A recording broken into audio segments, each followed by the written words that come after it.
Veamos Alex Calderón. Alex, ¿cómo estás? Buenas noches. Hola, buenas noches. Alex, si tú quisieras rentar una casa, ¿qué es lo primero que ves? ¿O por dónde empiezas? Pues me fijaría en la zona, en los costos, en el interior de la casa, los alrededores. Bien. Y ya con respecto a la casa en sí, ¿alguna zona pues en particular, algún área de la casa? Los cuartos, el baño, el patio, la cocina, la sala. Pues empezaría por partes, empezaría analizando desde el exterior, la sala, cocina, después los cuartos a profundidad. Muy bien, entonces quiere decir que no tomamos la decisión simplemente por el precio. Algunas veces sí lo hemos hecho por urgencia y nos hemos arrepentido después. Acá pasa algo muy similar. La casa te puede gustar mucho, puede estar en una muy buena zona, puede tener un muy buen precio, pero tiene una cocina donde no cabes si no es de lado y para cocinar básicamente no te puedes mover mucho. Yo sé que no vas a pasar toda la vida en la cocina, pero es una parte muy importante porque es parte de la alimentación, de la convivencia. Entonces, es lo mismo cuando estás leyendo un electrocardiograma. Si tú estás viendo en un monitor solamente D2, no puedes tener un diagnóstico como tal definitivo, sino tienes que realizar otras mediciones. A lo que vamos con eso es que tenemos dos tipos de derivaciones. Tenemos las que son bipolares o de Einthoven, que son las tres básicas que forman este famoso triángulo que lo vamos a requerir más adelante para calcular el eje eléctrico con un método algebraico. Así que si habían elegido salud porque no hay matemáticas, es una mentira total. Vamos a ver álgebra. Y posteriormente tenemos las derivaciones monopolares o de Goldberger, que esas fueron mucho después, ya que es lo que cierra ese circuito y hay ciertos potenciales que quedaban, digamos, libres o que no estaban siendo registrados. Ya con estas 6 derivaciones, bueno, vienen entonces las otras que son las del plano horizontal. Recordemos entonces, inclusive nosotros con nuestro equipo de monitor desfibrilador, con las palas, la pala, en este caso que sabemos que tanto las palas como algunas parches del DEA son polarizados.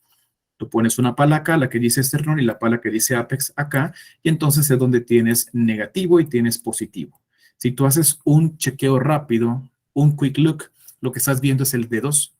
Pero si tú subes la pala que va en el apex hacia el lado izquierdo a un nivel similar a en la que tienes la pala del esternón, le estás viendo D1.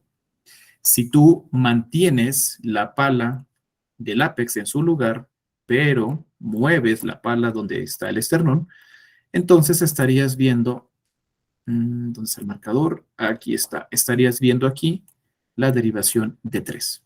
Simplemente con tu monitor desfibrilador puedes checar esas 3 derivaciones. Entonces, si con las palas puedes checarlas, ahora imagínate lo complejo que puede ser evaluar un ritmo completo si solo tienes una ventana, tienes quizás el techo y tienes los cimientos. Y lo demás, no puedes evaluarlo. De ahí viene otro punto muy importante y es la colocación de los electrodos. La colocación de los electrodos es muy importante ya que si no respetas esas líneas, por ejemplo, cuarto espacio intercostal derecho para external para V1 y cuarto espacio intercostal izquierdo para external para V2, si tú las colocas muy arriba, las imágenes que puedes obtener parecen de patología pulmonar. Así sencillo. Nada más. De repente vas a ver unas ondas P puntiagudas, vas a ver unas ondas T como un poquito crecidas, dices, no sé si es el ventrículo izquierdo, no sé si es aurícula derecha, pero está como crecido. No, lo que pasa es que tocaste mal, quizás hiciste una mala medición, simplemente hay que corregirla. A esto se le suman otras cosas. Estas 6 derivaciones, ustedes ya saben cómo se colocan, qué cuidados debemos tener, qué tipo de gel se debe colocar. Sí, sí tenemos electrodos que ya vienen con este gel, que vienen con su plaquita metálica. Bien, pero aquí también tenemos que ver otra cosa. Esa otra cosa, tenemos que considerar que lo que estamos utilizando son equipos que, aunque se usan en medicina, realmente son equipos, pues, biomédicos. Tenemos algo como la impedancia, tenemos el voltaje, tenemos la resistencia. Es algo que vimos en secundaria, quizás en el bachillerato, se llama ley de Ohm, y que nosotros tenemos también que considerar que estás conectando un cuerpo a una máquina, estás leyendo los potenciales eléctricos de un organismo y los vas a pasar por un osciloscopio. La impedancia te va a meter en algunas complicaciones. El voltaje podría variar y la resistencia siempre va a estar ahí. Entonces, Vamos a irnos un poquito más hacia abajo. Sé que soy con personas de cuidados críticos, personas del diplomado de enfermería en urgencias y transporte de cuidado crítico también. Vamos a ver por acá y si alguien pudiera decirme qué es la impedancia transtorácica, que quizás eso lo hemos visto o lo hemos leído cuando vamos por ejemplo, a probar un monitor desfibrilador que te dice, este equipo fue probado en tal cosa con tal impedancia y se dio de tantos joules. ¿Qué es la impedancia transtorácica?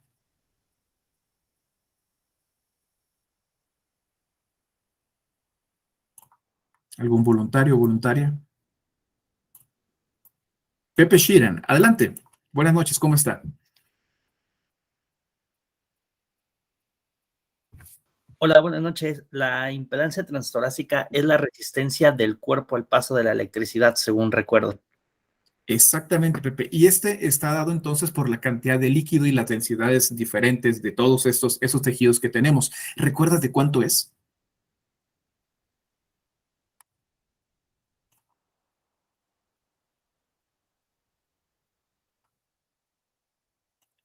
Aproximadamente tenemos entre 50 y 60 hercios, que eso es lo que usualmente se hacen en esas pruebas. Sabemos que tenemos otro tipo de medidas, tenemos ohms, tenemos miliamperios, tenemos voltios, pero usualmente las pruebas se realizan entre 50 y 60 hertz. Eso es porque mientras más líquido, mientras haya, por ejemplo, más cantidad de grasa, pues también se va a ver afectada la resistencia y por lo tanto la lectura del voltaje. Por eso te dice colocación de los electrodos en espacios intercostales. No te dice sobre la costilla, que es más fácil de ubicar. No te dice dónde está el músculo, no te dice dónde está el pezón. No, te dice espacio intercostal, precisamente porque la electricidad siempre va a buscar la salida más fácil. Esto lo vemos en lesiones por rayo, lo vemos en lesiones por electrocución, donde sabes que la corriente va a ir desde lo que menos resistencia le dé a donde más resistencia tenga. Por eso solemos ver daño en nervios, daño en los músculos. Y vemos que la grasa pues queda, sí, afectada, pero no se ve igual que los nervios o que los músculos. Bien, entonces ya que recordamos eso y que sabemos que no hay que colocar en huesos, prótesis, implantes, ni nada de esas cosas, vamos entonces a lo que sigue, las características técnicas. Algunas veces no tomamos en cuenta ni el papel ni la velocidad de impresión. Y eso podría generarnos que diéramos como una taquicardia, un ritmo que quizás es un ritmo con una buena frecuencia, pero no vemos a cuánto está calibrado. Sabemos que el papel que se utiliza es milimétrico, como esos que utilizábamos en ejercicios de contabilidad o de dibujo técnico. Y los datos, cuando alguien te pregunta la hora, volteas a ver tu reloj y lo haces en horizontal. Todo lo que esté en horizontal es tiempo. Y ese tiempo tiene una magnitud. Usualmente son segundos, pero también tenemos milisegundos y es el cálculo de QT. Cuando vas caminando por la calle, son las 6:30, 7 de la noche, ves que algunos postes que tienen bombillos se van iluminando y dices, ah, bueno, ya prendieron las luces. Y esas funcionan con voltaje. Todo lo que sea vertical, como los postes de la calle, va a ser voltaje y también tiene magnitudes. Esta magnitud puede ser en milivoltios o puede ser en voltios. ¿De qué va a depender? Pues de qué estamos hablando. Si tú estás calculando un índice de Cornell o los famosos criterios de Casale, pues vas a ver milivoltios. Si tú estás viendo, por ejemplo, algunas afectaciones de potasio, quizás ya pasen a ser voltios. Eso va a depender. Pero usualmente milivoltios es lo que trabajamos. Y el papel estándar corre a 25 milímetros por segundo. Tú puedes hacer que este corra más rápido cuando, por ejemplo, tienes un ritmo muy lento. Entonces, si yo voy a esperarme un minuto completo, voy a hacer una gastadera de papel. Yo tengo que hacer que corra más rápido para que imprima en menos espacio. Si tú tienes una taquicardia, pues está tan junta que no tengo idea exacta de si es una aberrancia ventricular, de si es un QRS muy, tal vez ancho, tal vez está con una adecuada medición, pero no puedo ver. Y no puedo verlo porque está tan rápido que no me da tiempo. ¿Qué hago? Lo voy a ralentizar. Si lo ralentizo, pues puedo ver con mayor detalle y puedo tomar otras decisiones. Pensemos en una taquicardia supraventricular de 225 por minuto. Es un poquito complejo. Entonces, en electrocardiografía sabemos que eso es una caja. Es 1 milímetro por todos lados, pero en sentido horizontal es igual a 0,04 segundos. Esto que tiene rayas gruesas alrededor que va definiendo es una caja. Cada caja es igual a 5 milímetros, es igual a 0,20 segundos. Está en horizontal, hablamos de segundos, es duración. De la parte vertical hablamos de que también son milímetros, es cierto, pero cada uno de estos cuadritos mide 0,1 milivoltios, es decir, una décima parte de un voltio. Entonces, lo que podemos apreciar aquí es que en sentido horizontal todo es energía. Esta caja grande que tenemos en sentido vertical, que aquí lo puse en color rojo, es igual a 0,5 milivoltios. Entonces, para que lo tomemos en cuenta, ¿y por qué? Bueno, si nos regresamos poquito, porque esto es, digamos, lo mínimo que debería medir un QRS. Y esto es lo máximo que debería tener un PR. Esto, 0,1 milivoltios, si está el ST por encima de 0,1 milivoltios en varias derivaciones contiguas, pues podemos pensar en quizás en un síndrome coronario, quizás en un infarto. Habría que buscarle otras cosas, pero ya puedes pensar en eso. Y este 0,5 milivoltios es la medición máxima que debería tener una onda T. Si está más elevado que eso, pues ya puedes buscarle alguna patología de ventrículo izquierdo, puedes buscar quizás, si se relaciona con tu caso, pues en algo por desequilibrio hidroelectrolítico, pensemos en hipercalemia. Entonces, eso es lo que estamos buscando, es un resumencito de todo lo que ustedes saben. Aquí tenemos reunido, no sé, quizás unos 300 años de experiencia entre todos, y usualmente vamos a buscar cositas muy puntuales.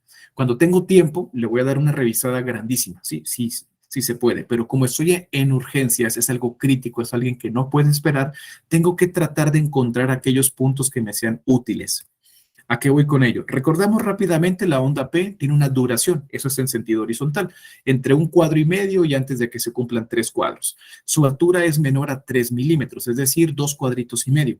Es de morfología Roma, no debe tener punta, a veces tiene una pequeña muesca, como una pequeña mordedura, es muy pequeñita, y siempre va a estar antes de un QRS, siempre va a ser positiva, en D1, en D2, en AVF y en las precordiales izquierdas. Pero habíamos dicho que todo lo que esté hacia arriba es positivo, todo lo que esté para abajo es negativo, pero en V1 ocurre un fenómeno y es que tenemos esta. Hay una porción positiva y una porción negativa, a lo cual esto le llamamos una onda bifásica.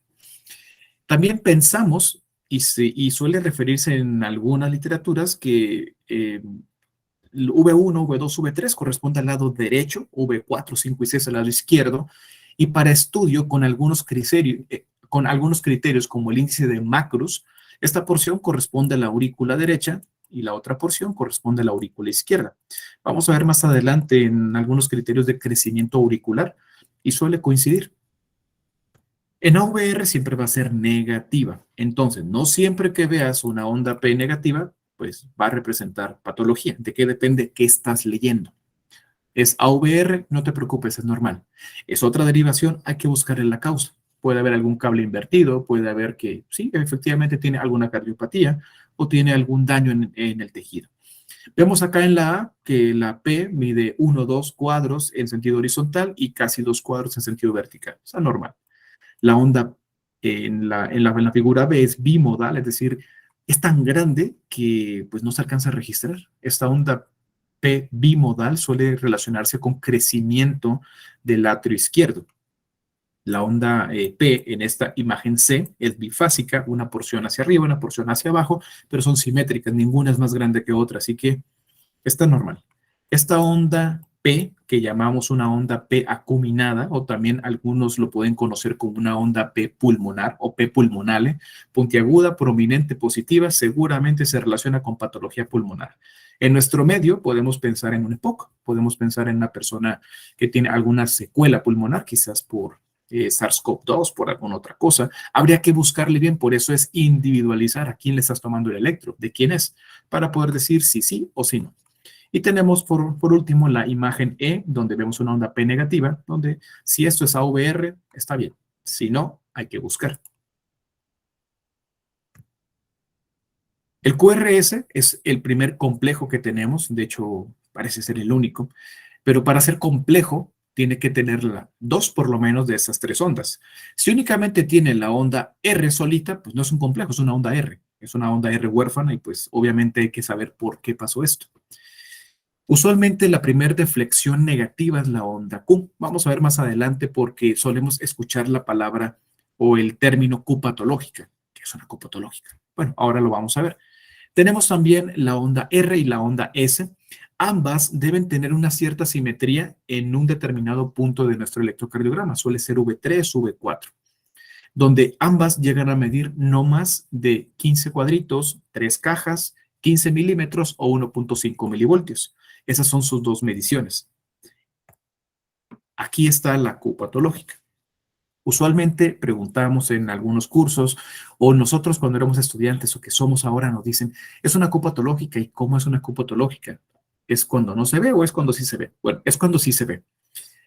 La diferencia es que puede tener más de un cuadro de ancho, o hay otro criterio que quizás es más frecuente donde es muy profunda, es decir, es muy negativa.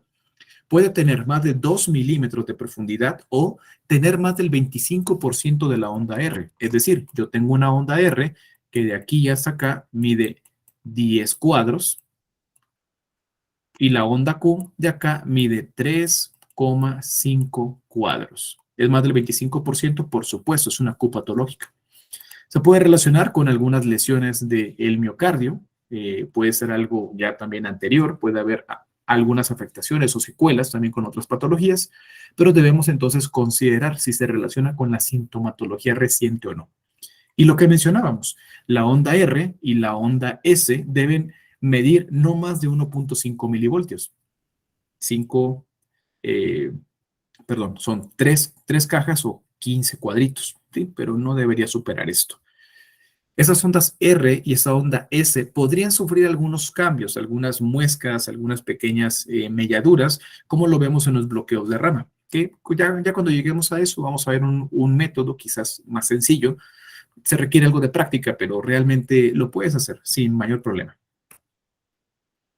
Vemos que tienes aquí una onda R que va creciendo y una onda S que se hace más pequeña. Habíamos dicho nosotros, y tomaré el ejemplo con una botellita de agua que tengo aquí, que fue lo más cercano que pude localizar. Tenemos la derivación V1, V2, V3, 4, 5 y 6. Entonces, sería lógico pensar que el ventrículo izquierdo pues tiene mayor porcentaje de masa. De hecho, el ventrículo derecho virtualmente es más pequeño, es menos musculoso. Entonces, conforme va avanzando la lectura, pues en teoría la onda R va a ir creciendo, la onda S se hace más pequeña. Pero ¿qué pasaría si de pronto yo noto que esto está así? Es decir, hay más atracción hacia un lado que hacia otro. No hay progresión de la onda R o no hay disminución de la onda S. O lo que podemos ver en otros casos, vemos la onda R así y vemos la onda S así. ¿Qué pensarían? Si me lo permiten decirlo y preguntarles así, ¿qué atrajo la atención eléctrica de nuestro equipo para que estas Rs estuvieran así? ¿A qué se deberá?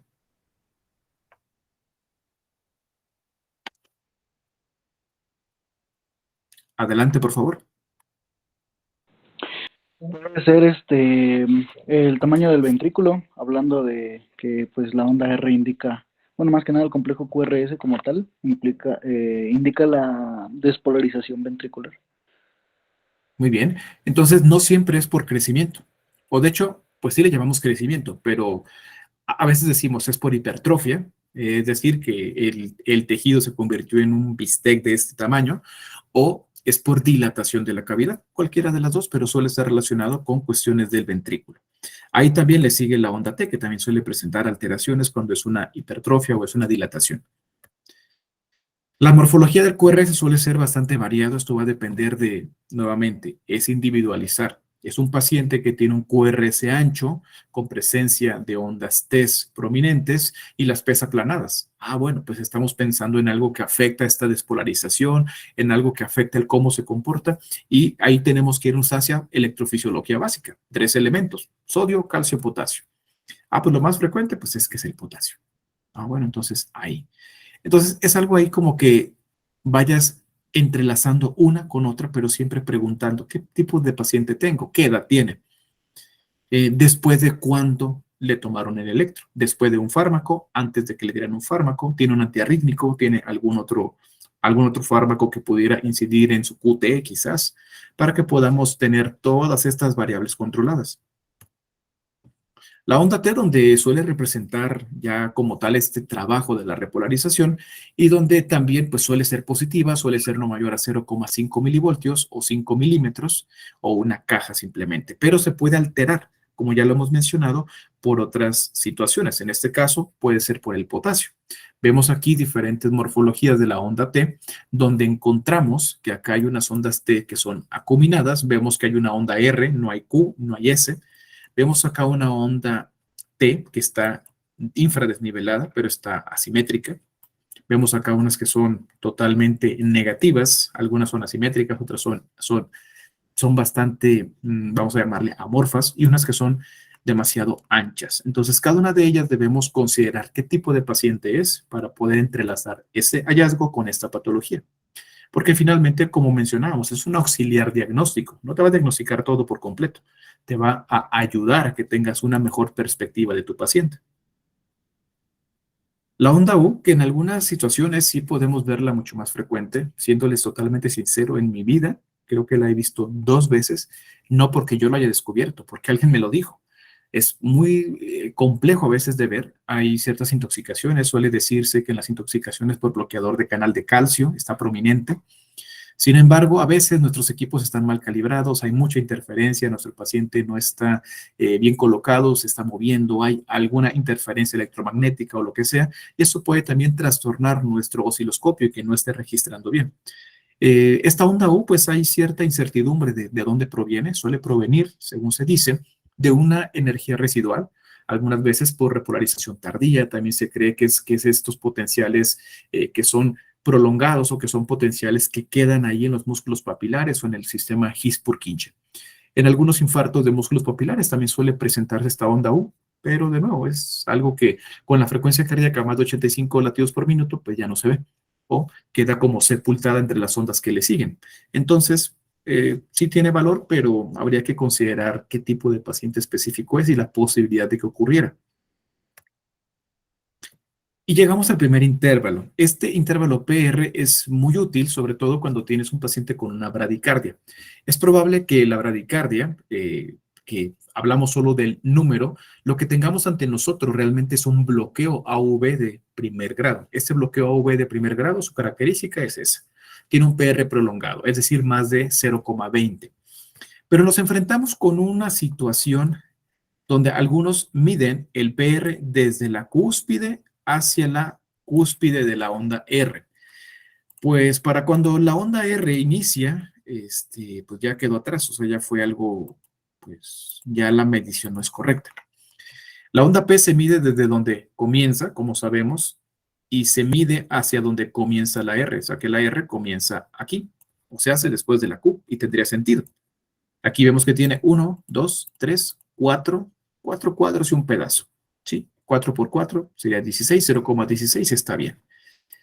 Acá notamos que pues no sabemos exactamente dónde comienza la R, porque tenemos esta cosa aquí, que es uno de los datos de que está utilizando el as de Kent. Tenemos una onda delta, que suele representar estos síndromes de reingreso, ese síndrome de WPW, o Wolff-Parkinson-White, y tenemos por acá un PR largo.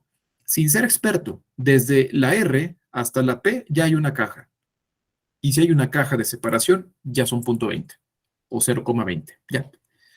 Ahora nada más verifica esto. Desde acá y hasta acá. Y tenemos 5, 6, 7, 8. Tiene un PR de 0,32. Es larguísimo. Pero es muy posible que tu paciente no tenga patología. Es un paciente que hace deporte, es un paciente que no tiene síntomas, es un paciente que está todo ok. ¿Ya? Fue un hallazgo incidental simplemente. Tal vez él lo único que quería era hacerse un electrocardiograma porque en su empresa se lo piden para hacer trabajos en altura. Ya, eso fue todo. Y salió un bloqueo B de primer grado. Entonces, dale un seguimiento, pero no le va a limitar para nada en este momento. Con el QT tenemos otra situación y es que usualmente solemos recurrir a las aplicaciones que tenemos para dispositivos móviles. Eso está muy bien. Pero también, si no tuvieras un dispositivo móvil, tienes que saber calcularlo. ¿Por qué razón? Bueno, vamos a ver entonces que la duración va entre 3:40 hasta 4:39. Usualmente debe estar entre esos valores. Pero para eso hay que quitar algunas variables que te pueden afectar. Y por eso tenemos el QT corregido, que suele abreviarse como QTC. Recordemos que si hay prolongaciones del QT, es un factor de riesgo para la aparición de arritmias ventriculares. Hay algunos fármacos que su interacción provoca prolongación del QT, sobre todo los antiarrítmicos. Tenemos otros fármacos que aunque no sean antiarrítmicos, pero pudieran prolongar porque interfieren con algunos electrolitos. Entonces, considera eso en tus pacientes. ¿Qué fórmulas tenemos? Bien, un estudio realizado en el año 2019 por Soriano y Flores, ellos compararon 4 fórmulas para determinar el QT más ideal, ya que, o sea, para cómo medirlo de manera más ideal en la población latinoamericana, ya que usualmente se tiene conocimiento de esas fórmulas, pero son en otro tipo de poblaciones que quizás, pues, no nos semejemos mucho a ellos. Usualmente tenemos la fórmula de Bassett. Esta fórmula de Bassett viene en las aplicaciones médicas. Pero también tenemos la fórmula de Friedericia y su correlación como tal fue muy buena. Entonces, la fórmula de Friedericia es muy útil cuando quieres calcular el QT. También se llama QTCF o QT corregido por frecuencia. Para hacer esto necesitas una raíz, calcular la raíz cúbica. Y es ahí donde la cosa se puede poner un poquito, no compleja, sino un poquito para algunas personas como, ¿y eso cómo se hace? Pues es muy sencillo. Primero tienes que medir el QT en segundos, es decir, desde donde comienza la Q a donde termina la T. Listo. Ya que lo has medido, ¿cuántos segundos tiene? Ah, pues encontré 12 cuadros. 12 por 0,04, pues se va a dar 0,48. Listo. Eso va arriba. Luego en la parte de abajo tienes que ir de R a R. De R a R en segundos. Ok, te va a dar, no sé, hay 5 cuadros. Ok, 5. Entonces, 5 entre 5 por 0,04 te va a dar 0,20. A ese valor le tienes que calcular la raíz cúbica. Las calculadoras científicas lo tienen ahí ya por default. Los teléfonos celulares también lo pueden tener. Lo único que vamos a hacer es considerar que es probable que la tecla no esté en nuestro teléfono celular así. Puede ser que tengamos que colocar un exponente y ya de ahí pues dividirlo a la 1 y bueno, habría que elevarlo entonces. Pero mientras encuentres la tecla de la raíz cúbica, puedes calcular la fórmula de Friedericia. Y bueno, por acá les dejo la referencia. Eso se publicó en la Revista Uruguaya de Medicina Interna en el año 2019. Fue un buen estudio, la verdad es que está bastante interesante y te muestra la correlación. La última fórmula que muestro ahí es la de Shipley-Halloran. He visto que tiene más desfases, donde en alguna te muestra 0,36, por ejemplo, y cuando haces la fórmula de Friedericia te marca 0,40 y tantos. Entonces sí hay como mucho desfase. Pero finalmente pues fue calculada en otras poblaciones que no se parecen mucho a nosotros. Si quisiéramos calcular aquí el QT, pudiéramos hacerlo. Donde aquí, por ejemplo, pudiéramos medir. Aquí comienza la Q y acá termina la T. Entonces tenemos 5, 8, 9. Tenemos 9 multiplicado por 0,04. Me da 0,36. Este QT de aquí mide 0,36. Después nos quedan las R's. La R empieza acá. 5, 10, 15, 20, 21. 21 multiplicado por 0,04 es igual a 0,84. ¿Ok? 0,84. A eso le falta una raíz cúbica si quiero Bassett o una raíz cuadrada si quiero Friedericia. La raíz cuadrada de 0,84, vamos a ver. Raíz cuadrada de 0,84 debe ser 0,90 y tantos. Es igual a 0,91. Ok, entonces 0,36 entre 0,91 y te da 0,39. Esta es aquí está, eso es el QT de este electrocardiograma, 0,39. Está bien. Ya con la de Friedericia, la raíz cúbica de 0,84 debe ser un poco mayor, debe ser 0,92, 93 aproximadamente, así que no varían mucho. Pero la de Friedericia, lo que elimina como tal es el factor de velocidad. Entonces, Si está un poquito taquicárdico, pues te va a ayudar. Bien. Con el QT estamos bien. Sé que todos aquí son ya son masters en lo que hacen y ya han pasado por muchas clases y por muchas prácticas, pero es importante que puedan calcularlo, sobre todo si están haciendo infusiones o si tienen antiarrítmicos. Si ustedes detectan que alguien que está recibiendo antiarrítmicos calculan su QT y está prolongado, hay que informar. Hay que tenerlo presente porque se puede llevar una sorpresa. Le va a hacer una arritmia ventricular y después eso es un problema. Bueno, igual el paro cardíaco sí lo saben tratar, pero hay que prevenirlo. Bien. Con el ST es algo que también nos importa mucho, ya que en esta atención avanzada sabemos que los síndromes coronarios nos siguen afectando bastante. De entre las causas de muerte principales tenemos precisamente los síndromes coronarios. Ahora en mi tesis de doctorado justamente estoy trabajando al respecto sobre paro cardíaco y asociado también pues la supervivencia que puede tener. Entonces, bueno, vamos a ver qué hallazgo nos da dentro de un año y medio. Sin embargo, sabemos que sigue matando y sigue matando mucha gente. Si hay niveles, ya sea hacia arriba o hacia abajo de la línea de base, que superen 1 milímetro o 0,1 milivoltio, se considera positivo. Ojalá que todos los electros se vieran como este, donde la línea está muy bien detallada, donde todo está al 100. A veces no lo vas a ver así. Como les decía, está mal calibrado, tienes movimientos, entre otros. Acá, por ejemplo, vemos que la línea de base es isoeléctrico. O sea, ISO está igual, está bien. La misma línea. Pero acá tienes un infradesnivel. Tienes 3 milímetros. Es decir, tienes 1, 2, 3 cuadritos de la línea de base. Es un infradesnivel. Y acá tienes un supradesnivel. Tienes 1, 2, 3, 4, 5, 6. Ahí pareciera que es lo que llaman algunos un signo de bandera. Tenemos un supradesnivel de 0,6 milivoltios o de 6 milímetros, que eso es suficiente para pensar si hay otras derivaciones contiguas que están afectadas en un síndrome coronario, en un infarto con elevación del ST. Ya vamos a ver qué síntomas presenta para poder determinar. A todo eso también tienes que recordar que cada una de las derivaciones o de los electrodos que le has colocado se va a interrelacionar. Y es ahí donde ocurre la maravilla que hacen todos ustedes, que es reconocer tempranamente y dar el aviso al centro que va a recibir a este paciente. ¿Sí? Para que podamos activar una respuesta rápida y que ya estén esperando a esta persona para poder, ya sea que lo lleven a cateterización, a que le hagan algún procedimiento de fibrinolisis, entre otras. Como resumen, por este lado, vemos entonces que la cara inferior se relaciona con las derivaciones de 2, de 3 y AVF, la anteroseptal, V1 hasta V4, cara anterolateral, V3 hasta V6, la lateral V5, V6 y las caras posteriores otras derivaciones extras, V7, 8 y 9. Y ya cuando quieres hacer de ventrículo derecho, únicamente cambia los que tienes en el plano horizontal hacia el lado derecho y tienes V1R hasta V6R. Los significativos en ese lado pueden ser desde V3, V4R generalmente.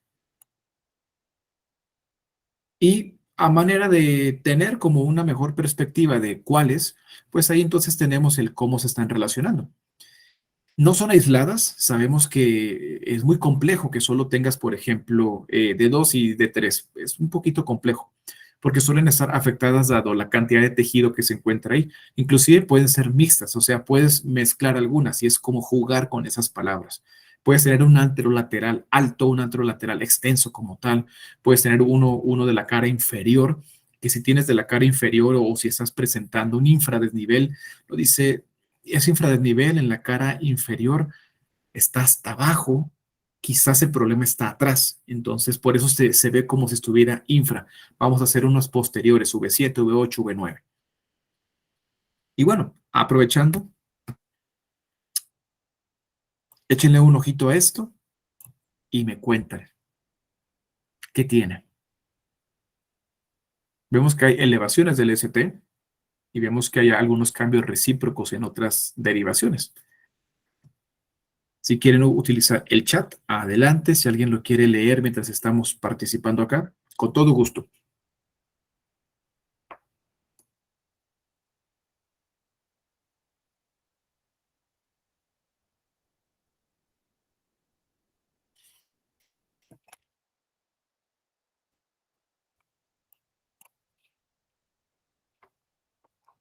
Voluntario, voluntaria.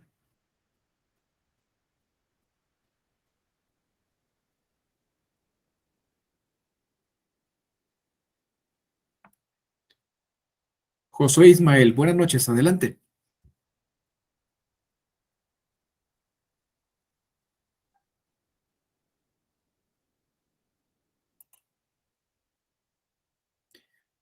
Josué, ¿nos escuchas? Adelante.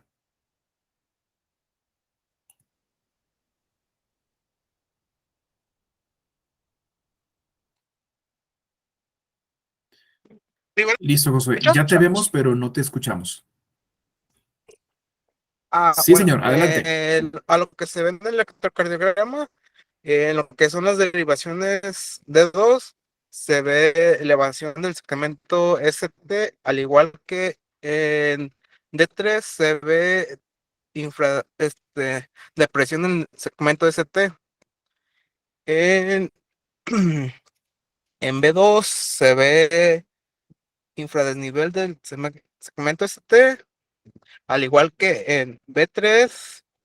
Y en B4 hay unas elevaciones en vez de B4 a B6, elevación del segmento ST. Pues a lo que se puede decir que hay un infarto, bueno, se puede catalogar como infarto. ah,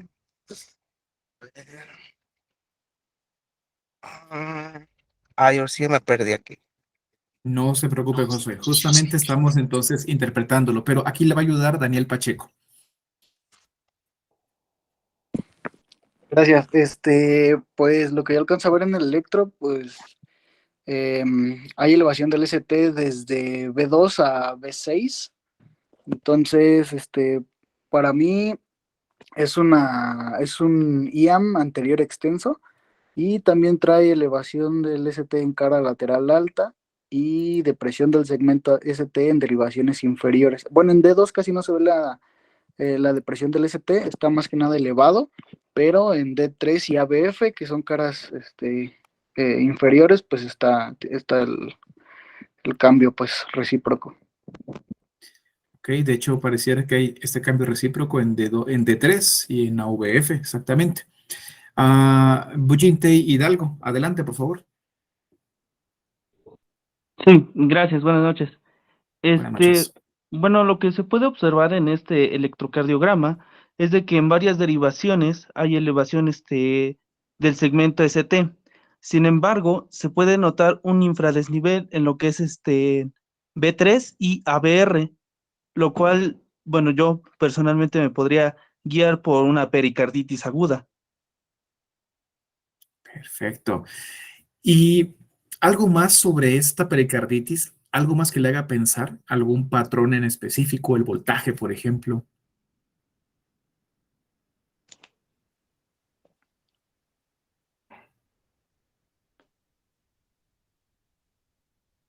Porque podemos pensarlo, sin embargo, sabemos que también hay otros hallazgos que usualmente se suelen presentar que dicen, parece silla de montar o tiene un patrón restrictivo o constrictivo, donde vemos que hay muy bajo el voltaje.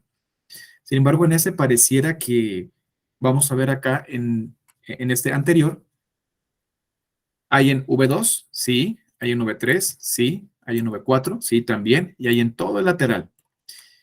Y tenemos que este y ese también están afectados. Entonces lo podemos dar como un infarto anterolateral, pero es muy extenso. Exactamente.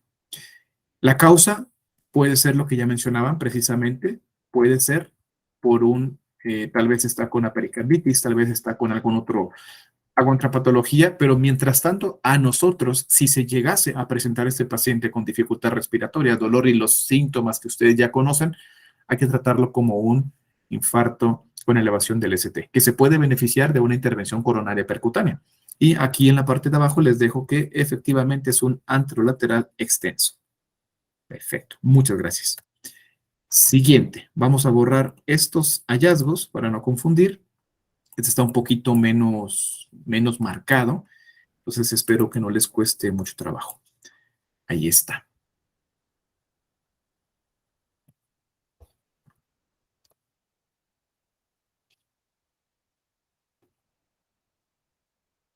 ¿Qué vemos ahí?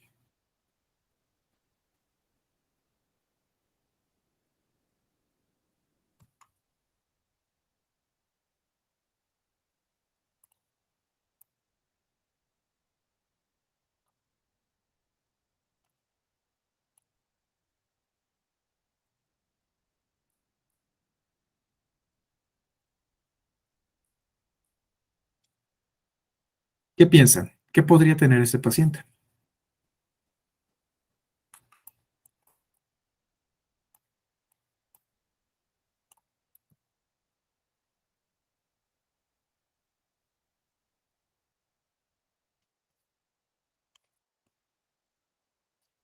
Israel, adelante. Buenas noches.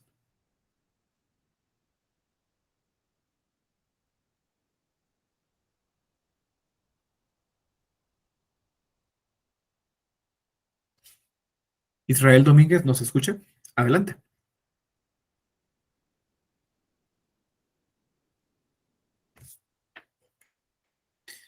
Daniel Pacheco.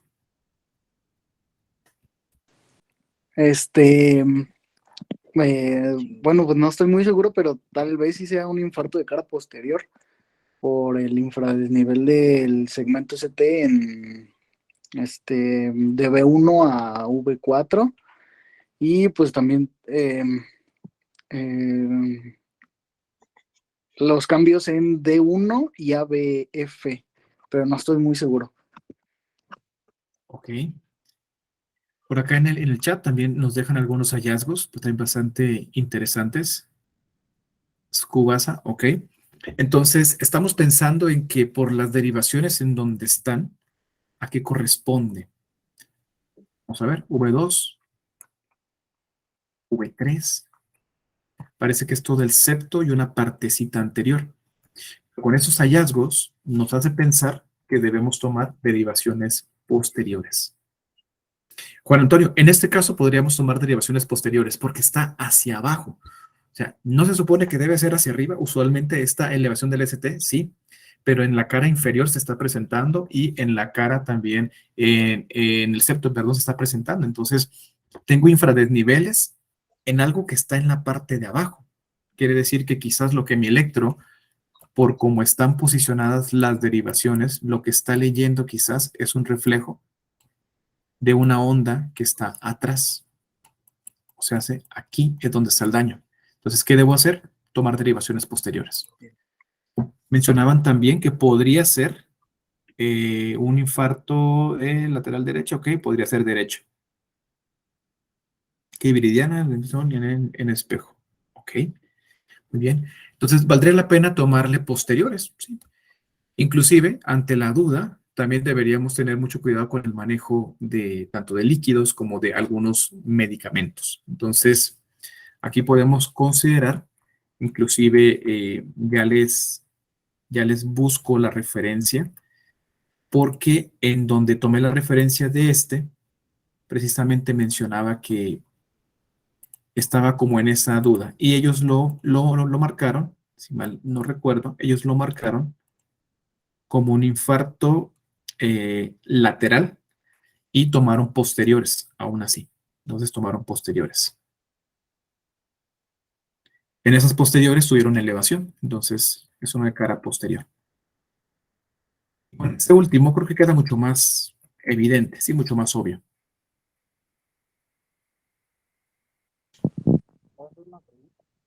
¿Qué vemos acá?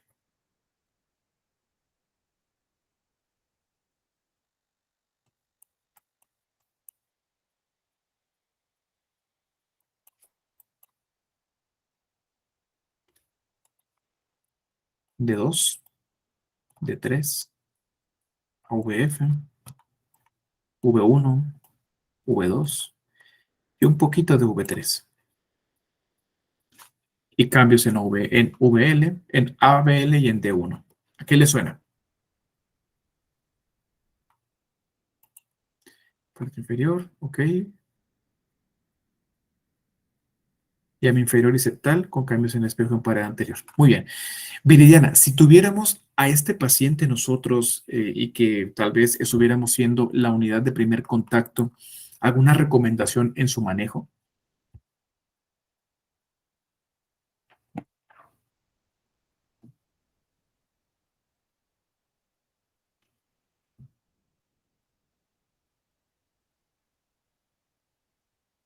Quizás con nitratos, quizás con algún fármaco para el dolor, con cargas. Muy bien, derivaciones posteriores, perfecto. ¿Qué más?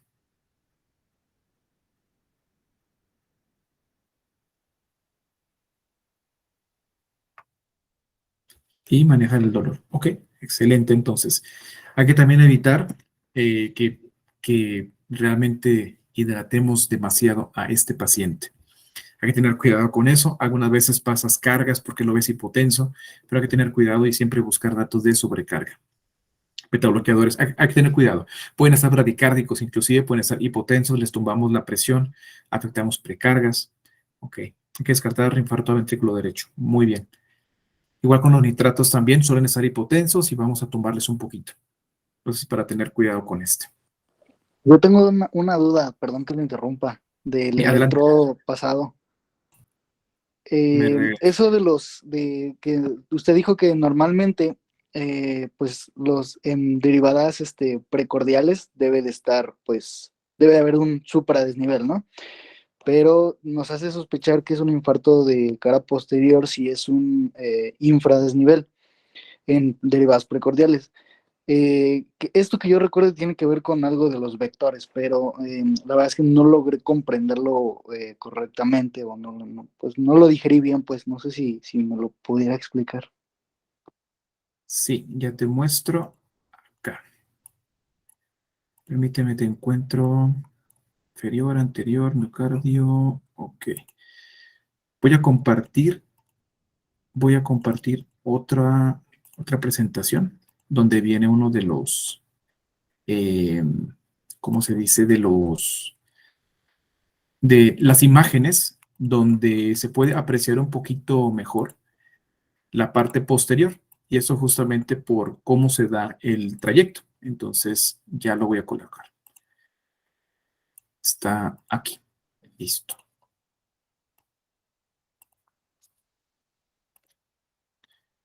Ok, me comentan si se ve en este momento. Ahí. Aquí sale de cara posterior, precisamente.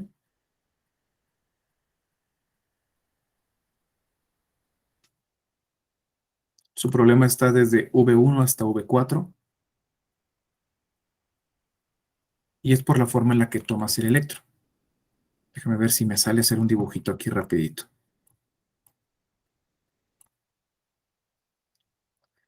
Tu lectura va a ser aquí, las precordiales. 3, 4, 5 y 6. Cuando tú estás tomando así el electro, te va a dar esto, usualmente. Como el daño está en la parte trasera, lo que vas a tener es como si lo vieras a través de un periscopio, vamos a decirlo así. O sea, es como si te lo mostrara.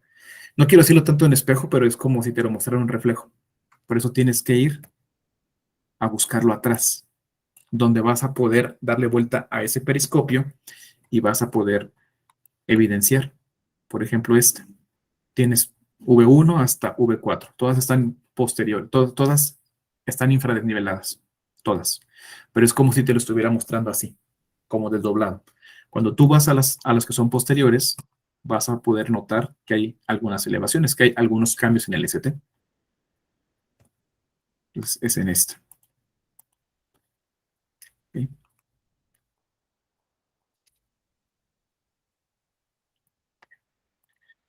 Permítanme, regreso a la presentación. El día de hoy tenemos 2 horas. Me gustaría que tuviéramos otras tantas horas para que pudiéramos hablar de muchas cosas, pero es un resumen bastante pequeño. Me comentaron que ustedes han visto básicamente toda la parte electrocardiográfica, desde sinusal hasta los complicados, los muy complicados. Entonces, tenemos menos de 1 hora en este momento. Bien, entonces, pero sí, me gustaría conversar más adelante, poder abordar un montón de cosas con ustedes. Hay 5 cosas que puedes tomarlo para saber si es normal o no. Cada uno tendrá una receta. Esta receta es dependiendo de tu experiencia, de tu conocimiento. Sin embargo, una forma muy rápida en la que lo puedes hacer es primero preguntarte si esto es regular o no es regular. Porque si esto no es regular, ya sabes ahí que es un electro que no es normal. Vas a tener que encontrar una causa o vas a tener que asociarlo con algo. En la parte inferior vas a ver que eso es regular. En teoría, el nodo sinoatrial pues sigue dando entonces un paso, ¿sí? Tiene que darle pues como tal su ritmo. Pero también te va a servir para definir cómo medir la frecuencia cardíaca, ya que cambia si es uno que es irregular, cambia a si es uno que es regular y que puedes leer con mayor facilidad. Por ejemplo, si tú tienes un ritmo que es regular, una de las fórmulas más sencillas es la de 1500, que es la cantidad de cuadros en un minuto, que va a ser dividida entre la cantidad de cuadros entre R y R. Ahí hay que tener solamente cuidado con algo. Dice cuadros, no dice segundos. Y algunas veces ahí donde cometemos un pequeño fallo. En la segunda fórmula sí nos pide segundos. Entonces, revisar la magnitud con la que estás trabajando es muy importante. Esta magnitud te va a decir si tus hallazgos coinciden o no. Por ejemplo, perdón, me adelanté un poquito. Aquí. 5, 10, 15, 20.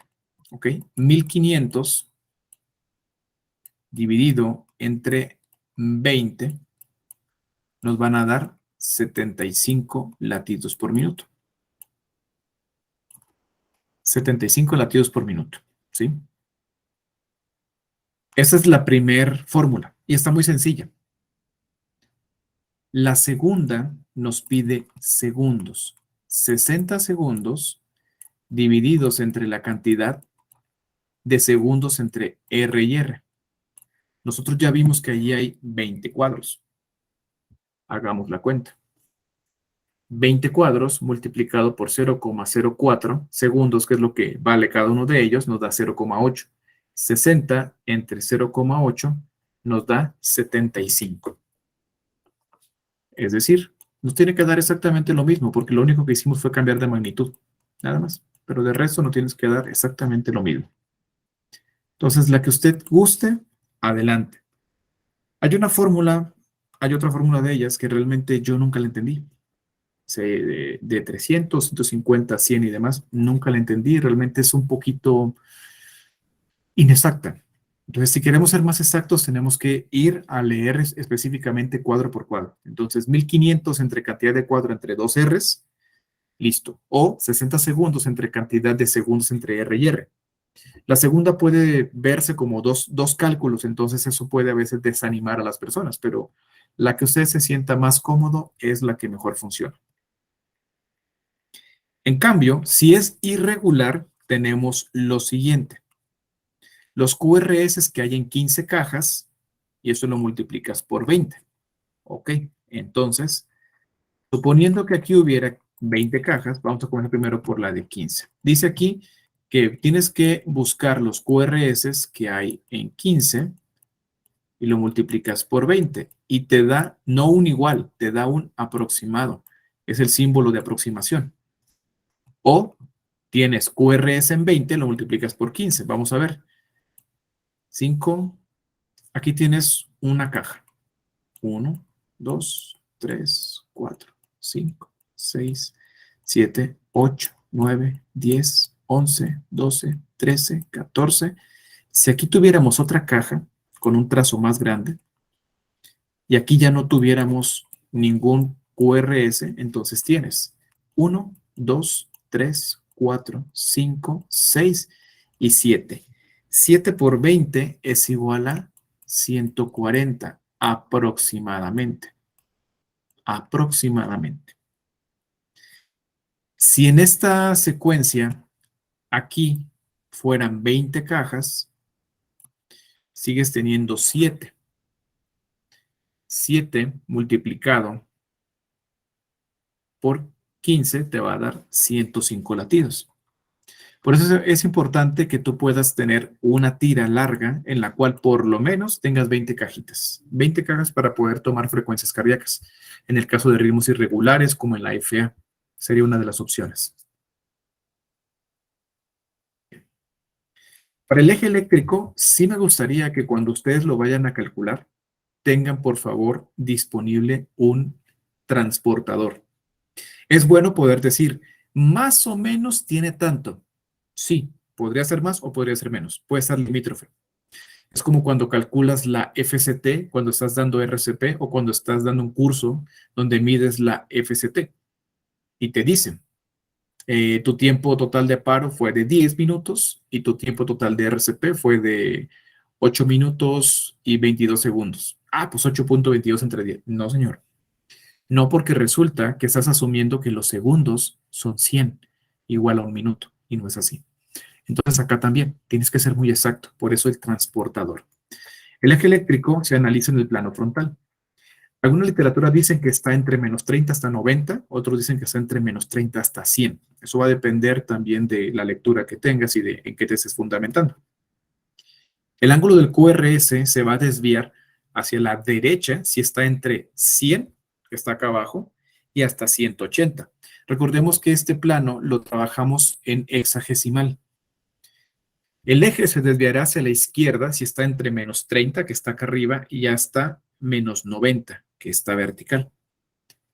Si está entre menos 30, entre menos 90 y 180, pues quedará o hiperderecho, si dio toda la vuelta, o hiperizquierdo, también lo que llaman tierra de nadie. Esta fórmula del eje eléctrico, no sé, por alguna razón, usualmente nos la hacen muy complicada. Y por lo general siempre nos la hacen complicada. Hay diferentes métodos, el día de hoy vamos a ver el método algebraico, entonces este va a ser algo pues mucho más sencillo. Recordar que aquí es normal, eso está bien. Este está con desviación a la derecha. Este está con desviación a la izquierda. Y acá tenemos tierra de nadie, donde ya está muy prolongado, muy hacia la parte derecha o muy hacia el extremo izquierdo. También sé que les enseñaron y tal vez ustedes aprendieron por otra parte sobre buscar el más isodifásico. Y a veces uno dice, ¿qué es eso? O sea, buscar uno que esté positivo, listo. O buscar uno que esté X, bien. Para el día de hoy, esas son aproximaciones. Bueno, no vamos a buscar aproximaciones. Para el día de hoy queremos que sea exacto. Solo nos interesan dos valores, ¿listo? Nos interesa el valor de D1, que es 0, y el de AVF, que es más 90, siempre y cuando sean positivos. Si no son positivos, se van hacia el lado oscuro.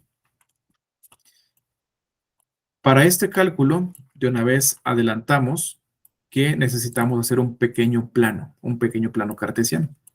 Aquí va a estar 0 grados, acá va a estar menos 90, acá va a estar más 90 y acá va a estar más 180 grados. Entonces aquí esto es muy fácil de recordar. Si D1 es positivo, ¿sí? Si D1 es positivo, se va a orientar hacia 0. Ahí está bien. Si D1 es negativo, se va a orientar hacia el lado izquierdo, es decir, hacia el lado contrario. Si AVF es positivo, se va a orientar hacia más 90. Pero si AVF es negativo, se va a orientar hacia menos 90. Es todo lo que tenemos que recordar. Solamente eso. Los siguientes son los pasos. No me hagan mucho caso, porque es una lista muy grande y lo que queremos es hacerlo fácil. Solo recuerde que la onda R está hacia arriba de la línea isoeléctrica, ¿cierto? O sea, de la línea de base. Por lo tanto, tiene un valor positivo. La Q y la S tienen un valor negativo. Están hacia abajo. Y ahí ya con esos podemos hacer una suma algebraica sin problema. Vamos a necesitar dos derivaciones, D1 y AVF.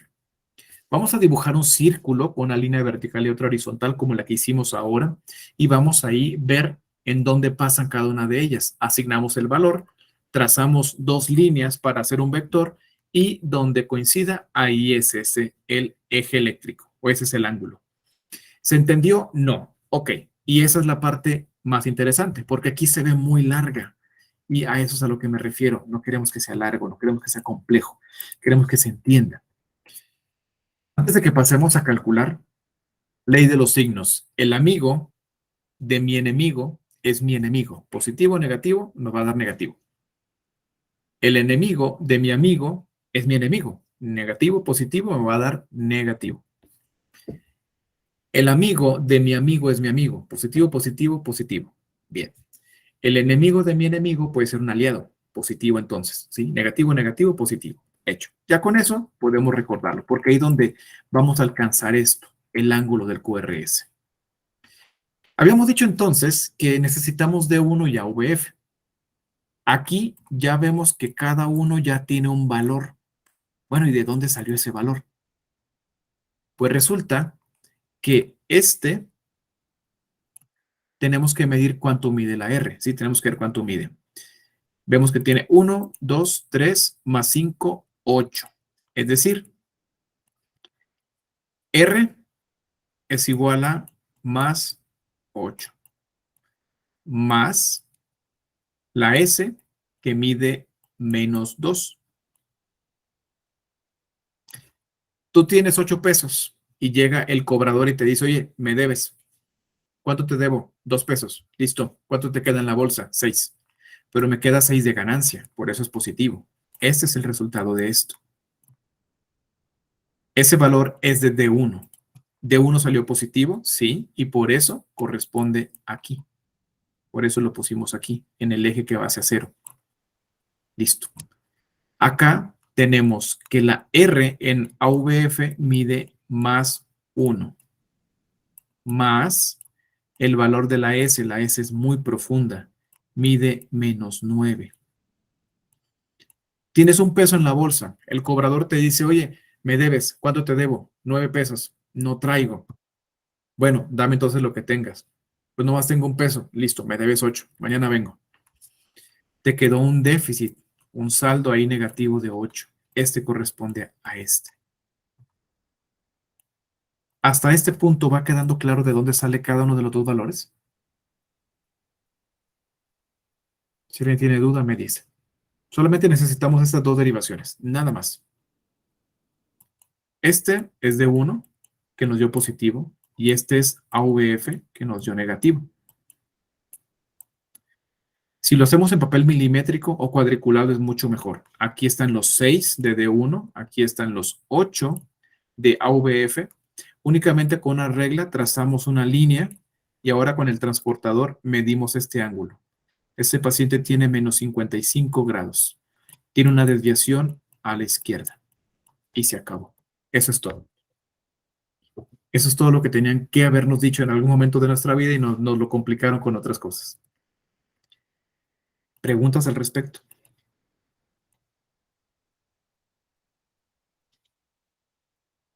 Nada, seguros.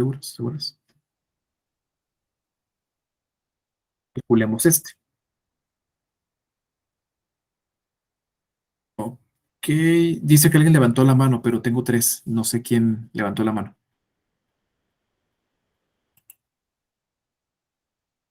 Israel, Josué.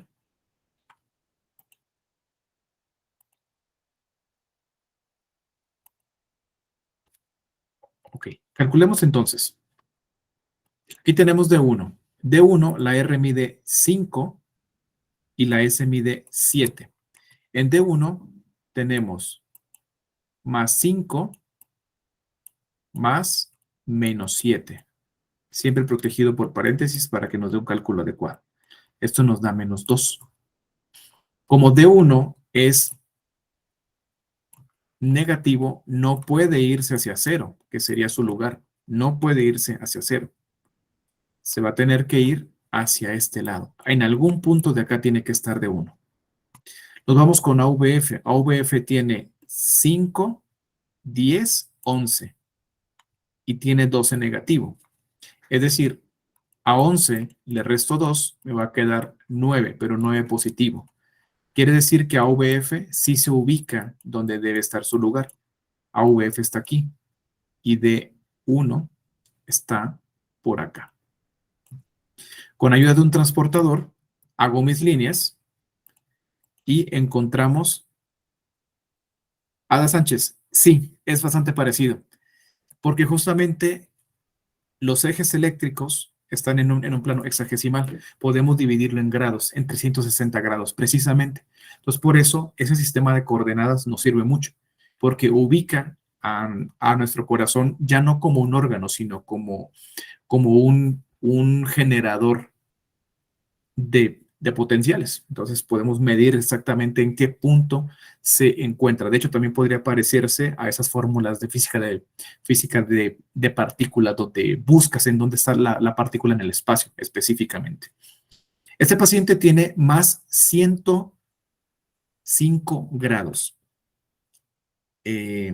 ¿Está bien o está mal?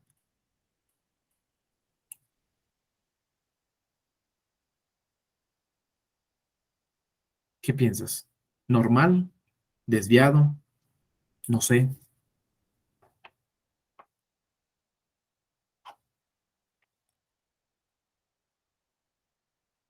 Más 105.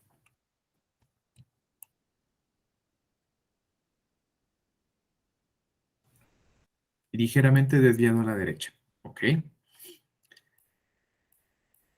¿Y ya sabemos de quién es el electro? No, ¿verdad? Ok. Es una chica de 25 años que tiene una crisis de asma. Está con dolor precordial. Por eso le tomaron su electro. Cuando le toman el electro, ustedes ahí lo ven, descartan que tenga algún problema cardíaco, pero sí encuentran que su eje está desviado. Después de que se le dan medicamentos para su broncoespasmo, que se oxigena mejor, el dolor mejora, le repiten el electro y su eje está en 82, 83 grados. ¿Qué pasó?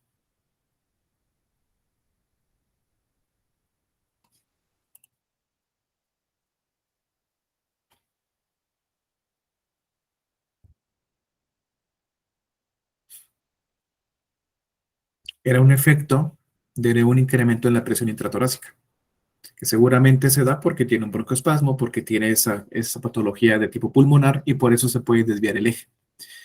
Me gustaría que pudieran leer más adelante, en cuanto tengan tiempo, sobre fenómenos de verticalización y horizontalización.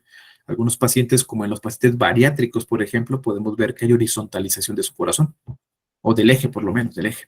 Entonces, estos dos fenómenos pudieran, pues, estudiarlos más adelante. Tenemos el siguiente, donde aquí vemos que no hay S, pero hay Q, pero la Q es muy pequeña, la Q apenas vale -1.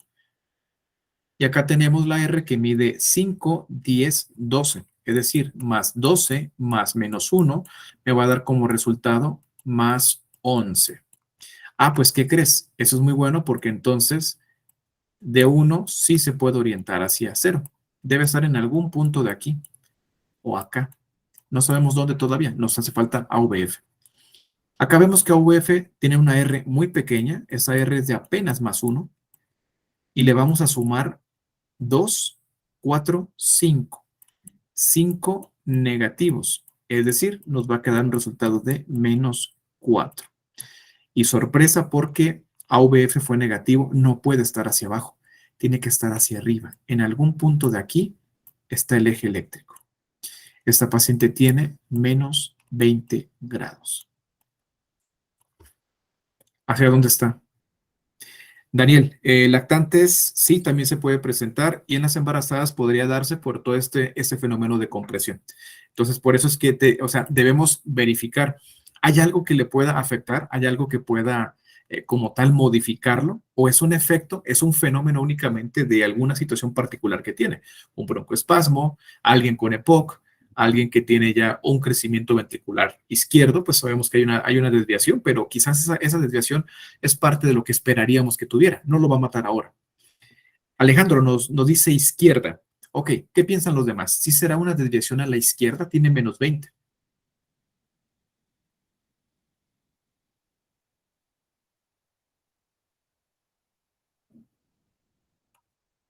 Maleni Espíndola está normal, y coincido con ella. Está normal. Aquí está 0, aquí está 20 y aquí está 30. El eje eléctrico va de -30 hacia abajo, hacia +100 aproximadamente. Está en -20, pues está normal. Todavía está normal.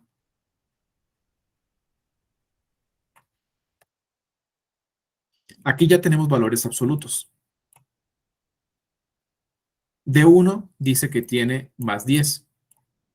¿Ok? Está aquí en algún punto. Y AVF también tiene más 10. Está aquí en algún punto. ¿Cuántos grados tiene esta paciente? Uy, ahí se me desvió. ¿Cuántos grados tiene esta paciente? Bueno, no tengo muy buen pulso, así que ahí quedó. Este eje tiene ¿cuántos grados? Exactos. No pueden fallar en este. Ada, 90. Casi. Casi, casi, casi. Juan Antonio, excelente. Tiene 45. Cuando tenemos un ángulo de 90 grados, eso es un ángulo recto. Los ángulos rectos se dan en ese sentido. Tengo dos números que son equiparables o que son iguales. Pero tengo una línea que los parte a la mitad. Entonces, tengo 45 en uno, tengo 45 en otro. Este paciente, específicamente hablando de este, vamos a borrar aquí. Específicamente hablando, tiene 45 grados. Es un ángulo de 45 grados. ¿Está normal? Sí, totalmente normal. Entonces, si le sale, por ejemplo, 2 y 2, va a tener 45 porque tienes algo similar. Forman un eje forman un ángulo de 90. Solamente lo que haces es partirlo a la mitad. Pero si está muy pequeñito, hay que tener cuidado. Puede que no te dé 45, puede que te dé 22, 21, pero hay que medirlos. Por eso es que la aproximación, pues está bien, pero no necesariamente es correcto. 0, 90 y 180. Tú tienes un D1 con menos 7, está por acá. No puede estar hacia 0. Y tienes un ABF de 10, eso está por acá. Cuando tú haces la medición, este paciente tiene más 125 grados. ¿Qué pasó ahí? ¿Desviado o no desviado?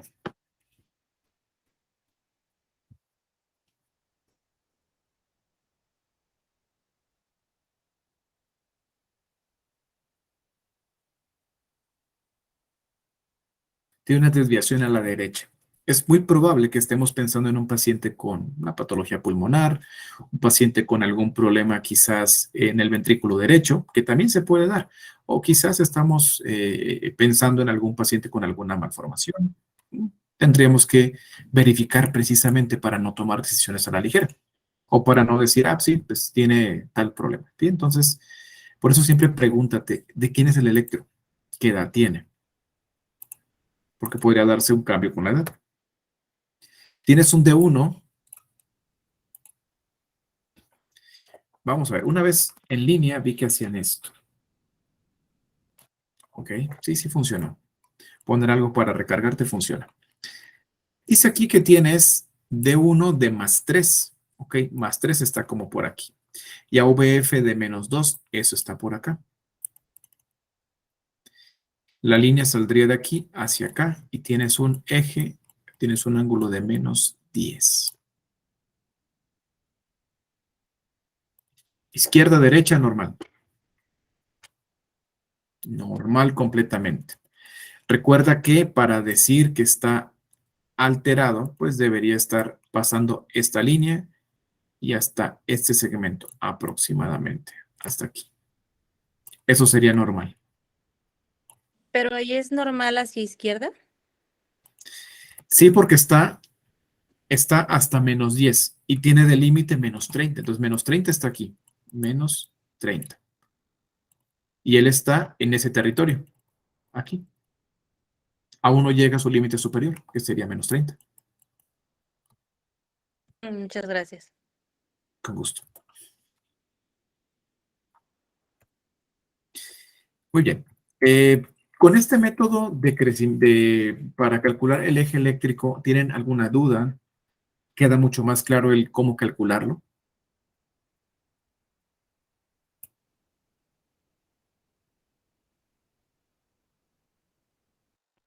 A mí me quedó claro, gracias. Con gusto. Josué, adelante. Una pregunta. Siempre para sacar la derivación, para ver hasta dónde se está cargando el corazón, siempre vamos a tomar en cuenta la derivación 1 y ABF. Josué, para este método que es algebraico, sí. Existen otros métodos donde puedes utilizar D3 y ABL, pero para este método que es algebraico únicamente D1 y AVF, solamente esos dos. Ok, muy bien. Porque bueno, a mí se me hizo más fácil este método que los que llegué a ver en ocasiones, y bueno, se me hizo más fácil de comprender que los demás, porque los demás sí se me hizo como que más confuso de entenderlos. La verdad sí me hizo bolas, pero ya lo comprendí un poco mejor, ya me quedó más claro. Gracias.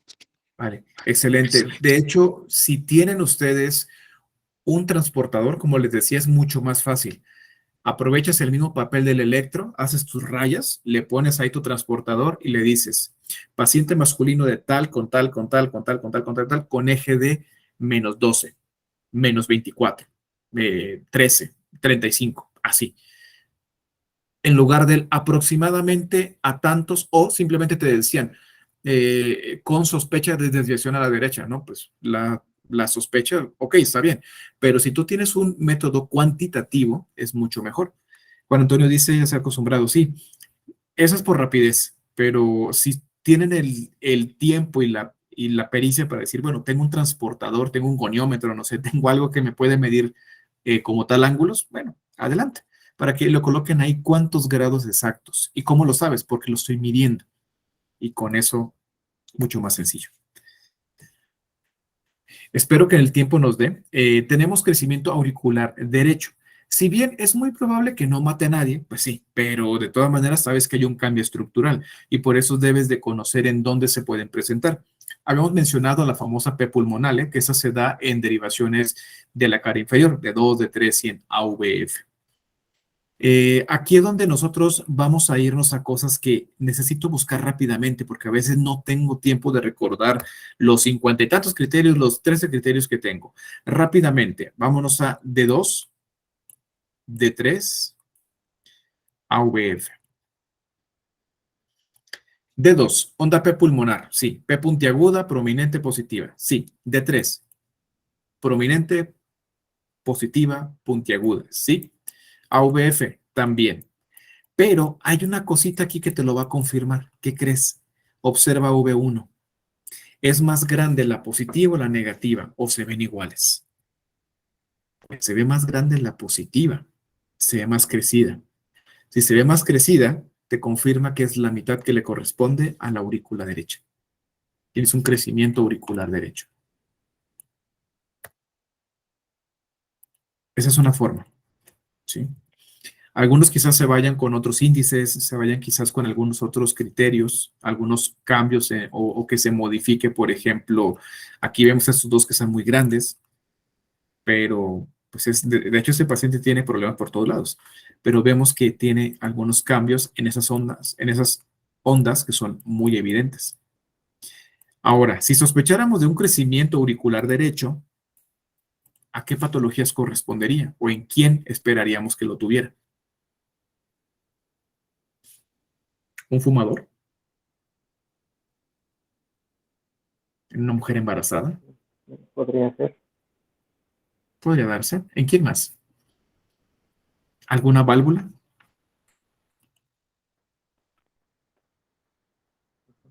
Hipertensión pulmonar.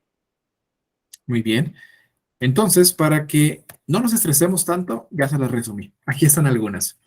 Tenemos estenosis o insuficiencia tricúspide. Tenemos algunas cardiopatías congénitas, sobre todo aquellos que hacen traslados interhospitalarios de los recién nacidos de alto riesgo, que tienen así algunos problemas. Aquí podemos encontrarlos.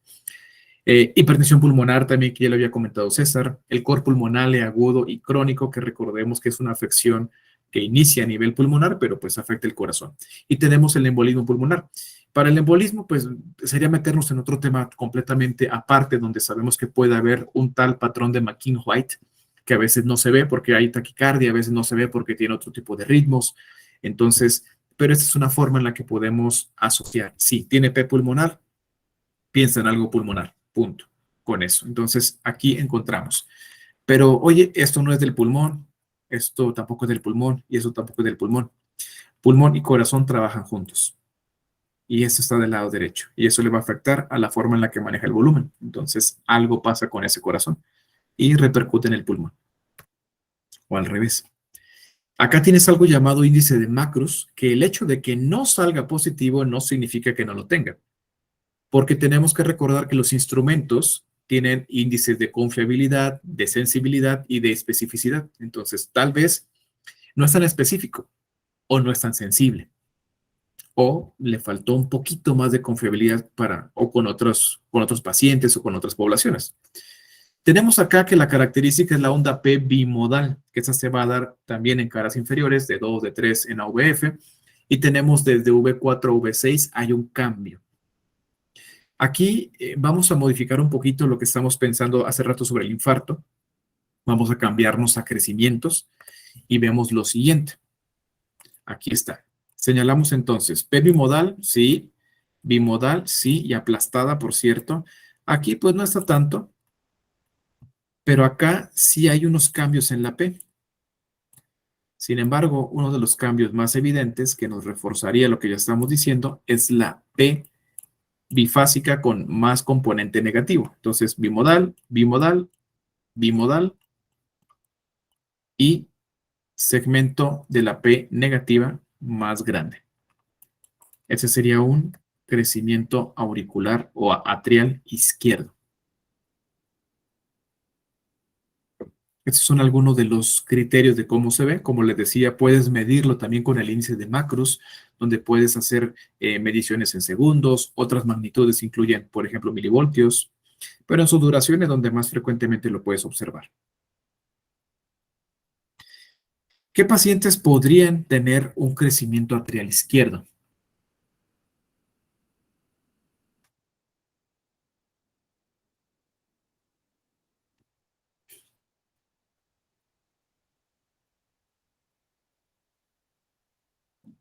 Pues otra válvula, ¿no? Si no es la tricúspide, la mitral. Oyente Hidalgo, adelante. Justamente iba a decir que fallas de la válvula mitral. Ujú. Otra entonces, ¿cuál? Hipertensión arterial sistémica. Hipertensión arterial. Muy bien, ¿qué más? Ahí ya se la resumí, pero podemos sacar más.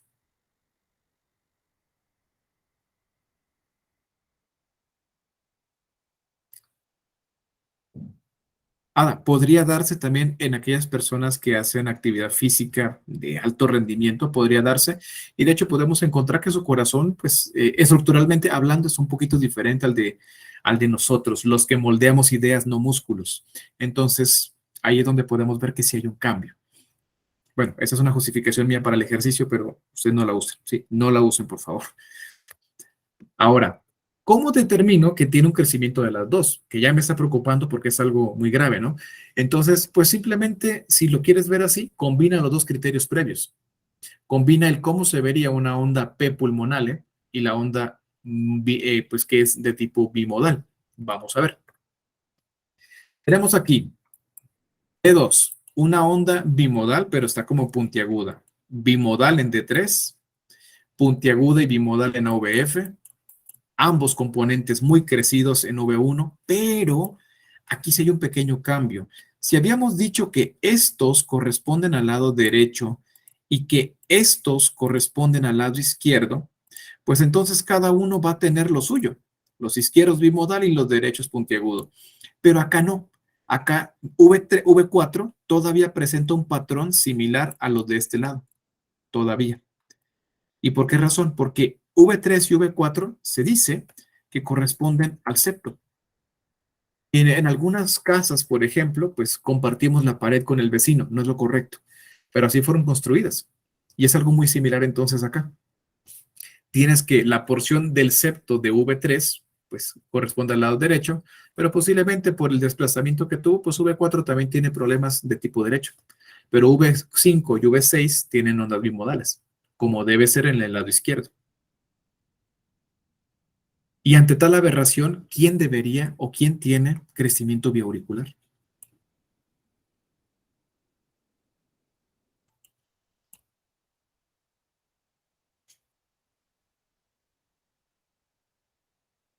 ¿Otra válvula?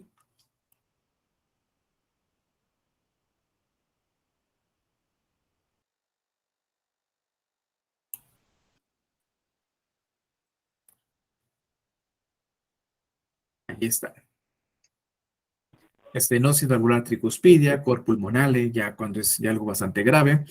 Y resulta que les piden un traslado de un pacientito que tiene enfermedad de Epstein. Y les adelanto, no tiene que ver con el esófago, así que rápidamente, ¿qué es enfermedad de Epstein? Si alguien lo sabe, adelante, compártanlo, por favor.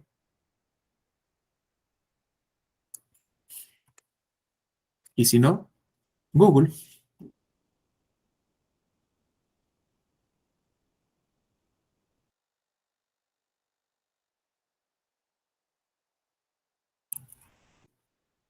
¿Qué es entonces? Porque ya lo vamos a trasladar. Tenemos que llevarlo ya. ¿Qué es enfermedad de Epstein?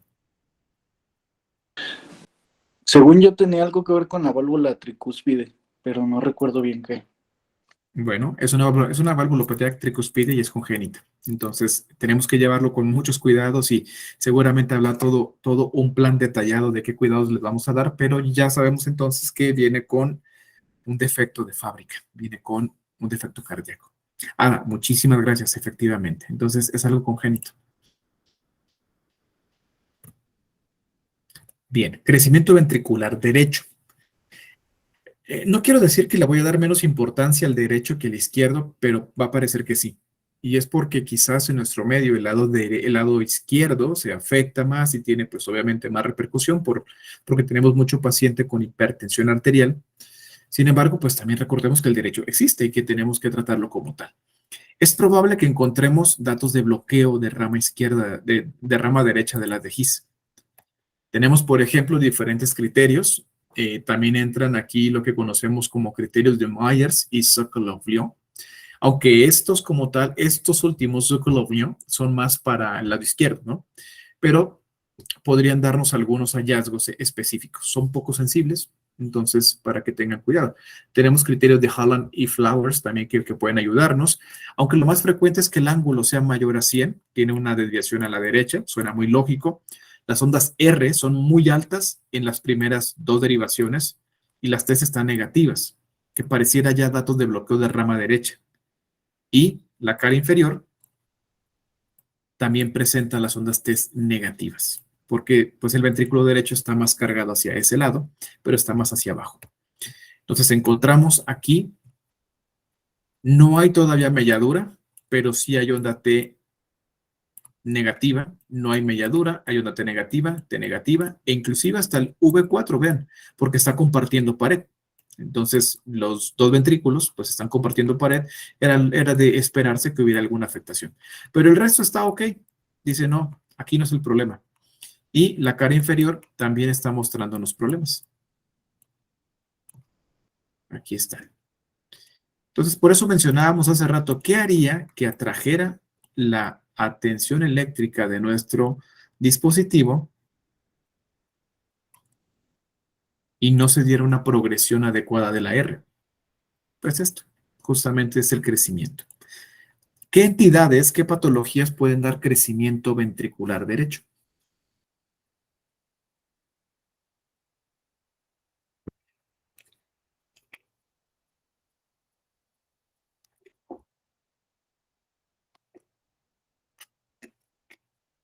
¿Algo en el pulmón? Sí, pues un aumento de la resistencia la circulación menor. Muy bien. ¿Qué más? Una insuficiencia cardíaca, un edema pulmonar. Perfecto. Entonces, la sobrecarga ventricular derecha, ¿sí? Podría darnos, efectivamente. Estenosis pulmonar o hipertensión pulmonar primaria. Recuerden que está afectando, pues, en este caso, cuando está recibiendo el volumen que viene del atrio derecho. Entonces, cualquiera de esas podría darnos como resultado de un crecimiento. Independientemente de la causa, se tiene que evaluar y para eso tenemos herramientas como el ecocardiograma. Ahora, nos vamos con el izquierdo y nos vamos con mucho cuidado. Hay algunos estudios, son ya muy antiguos realmente, y quizás eran más utilizados cuando no teníamos la tecnología que tenemos el día de hoy con ultrasonidos, inclusive prehospitalarios, donde se basan en el trabajo de un científico llamado Deveau, que es de pues, de origen francés, que se escribe de Veraux, ¿sí? Deveau. Y vemos que hay ciertos criterios de masa y ciertos criterios de eyección o en magnitud de mililitros por metro cuadrado, que ahí ya pues hablamos sobre pues como tal el volumen. Cuando hablamos de criterios de masa sobre superficie o sobre área, estamos hablando ya de densidad. Entonces tenemos aquí que los criterios para dilatación de cavidad, hablamos de volumen estelediastólico, por ejemplo, más de 90 mililitros por metro cuadrado. O cuando hablamos de hipertrofia parietal, tenemos entonces ya como tal densidad. En los hombres, más de 131 gramos sobre metro cuadrado y en mujeres, más de 108 gramos sobre metro cuadrado. Y venimos aquí a otra cosa también muy interesante. Y viene con aquellas personas, aunque trabaja un poquito diferente en el cuerpo, pero viene con aquellas personas que van al gym. Algunas veces dices, oye, tienes 3 años en el gym y te veo igual de flaco. Ni marcado estás. No, es que él no quiere marcar y él no quiere crecer de volumen, él quiere hacer resistencia. Es una persona muy fuerte, es una persona con muy buena condición física, pero ese es escuálido, es flaco completamente. En cambio, ves al otro, que está súper inflado, está demasiado marcado. Bueno, uno está hipertrófico, ¿sí? Uno pues hizo que su musculatura creciera y el otro no hizo que creciera, pero también tiene entonces ya una alteración en su cuerpo, ¿sí? Está fuerte, está de buena condición. Acá entonces podría darse, y por eso no le llamamos hipertrofia a todo, le llamamos crecimiento ventricular. O la pared se hizo muy gruesa o el cuarto se hizo muy ancho. Si el cuarto se está haciendo ancho, es como cuando tú arriendas una cochera y te dicen, oye, te puedo rentar la parte de atrás también. Solo hay que tirar una pared y te queda para 2 autos. Ah, pues perfecto, bien, hecho. El dueño derriba esa pared, pero pues es medio tacaño, entonces no va a gastar en iluminación. ¿Qué es lo que va a hacer? Pues con el mismo foquito que tiene ahí, te va a dar pues, para luz para los dos. Pero ¿sabes qué? La verdad es que no, a mí no me convence. ¿Qué tal si me pones un foco más atrás? Bueno, no voy a cambiarte toda la instalación, pero voy a hacer unas añadiduras y voy a llevarlo hasta más atrás. Con esto nos referimos a que si el espacio cambió, si la pared cambió, se van a ver también problemas de conducción. Vas a ver que hay ahí algunas añadiduras en los cables. Y es donde tenemos que tener cuidado. Tenemos criterios de Sokolov-Lyon que son muy específicos y con una sensibilidad pues ahí como promedio, ¿sí? 60%. Vamos a ver que mides la onda S en V1 y se lo sumas a la R en V5 en V6. Ojo aquí, la magnitud son milímetros, es decir, tienes que contar cuántos cuadritos o hacia arriba o hacia abajo te está pidiendo la fórmula, pero son magnitud de superficie o de longitud, son milímetros. Debes tener mucho cuidado con eso. Los criterios de Cornell o de Casalen son eléctricos, entonces te pide milivoltios y tienes que hacer como tal S en V3 o R en AVL, o sea, tienes que sumarlos. Si te da más de 2,8 milivoltios en hombres o más de 2 milivoltios en mujeres, se considera que es positivo para crecimiento.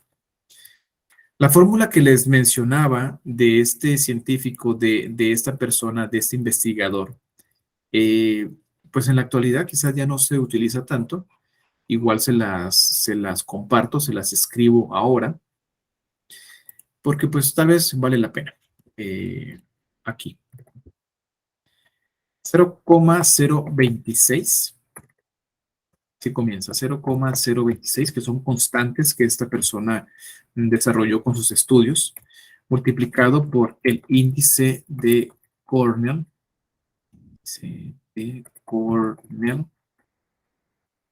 Y esto va a ser sumado más el resultado. Todo eso está protegido en paréntesis. Aquí. Paréntesis son muy útiles para evitar cometer errores. Más 125, bueno, 1,25, perdón, 1,25 multiplicado por el peso en kilogramos. Esa es la fórmula que te va a dar densidad, pero le falta algo y es la constante, 34,4 para hombres. Quieres sacar criterios eléctricos para ver cómo se conduce en el tejido, si se ha crecido o si está dilatado. Pero como ya les mencionaba, es una fórmula que quizás en nuestros días ya no es tan socorrida porque tenemos tecnología. Antes no había tanto, ahora sí. Para mujeres lo único que cambia es, bueno, más bien sí cambia mucho. Mujeres. Ese es de 0,020. Eso es multiplicado por índice de Cornell. Índice de Cornell. Y este es sumado al resultado de multiplicar 1,12. Resultado de multiplicar 1,12 por el peso en kilogramos. Peso en kilogramos. Y a este se le suman 36,2. El resultado se expresa en kilogramos, pero gramos sobre metro cuadrado.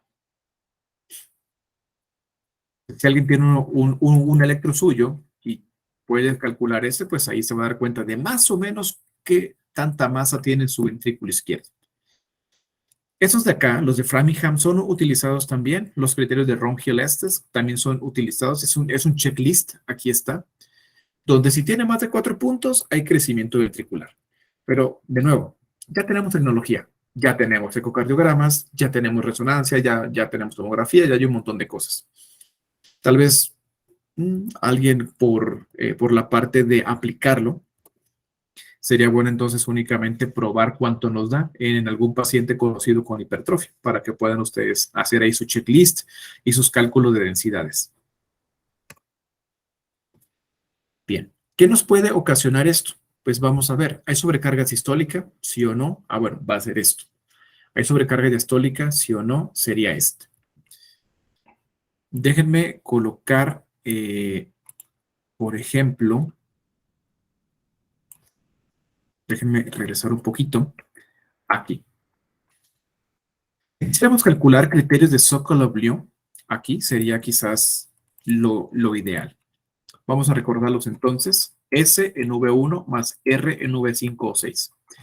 S en V1. Aquí tenemos 5, 10, 15, 20, 22. 22 milímetros. Más R en V5 o en V6. V5 es más grande que la R de V6. Tomemos V5. Aquí hay un cuadro huérfano, pero aquí tenemos 5, 10, 15, 20, 21. Esto es igual a 43 milímetros. ¿Qué piensan? ¿Positivo o no positivo? Para crecimiento ventricular izquierdo.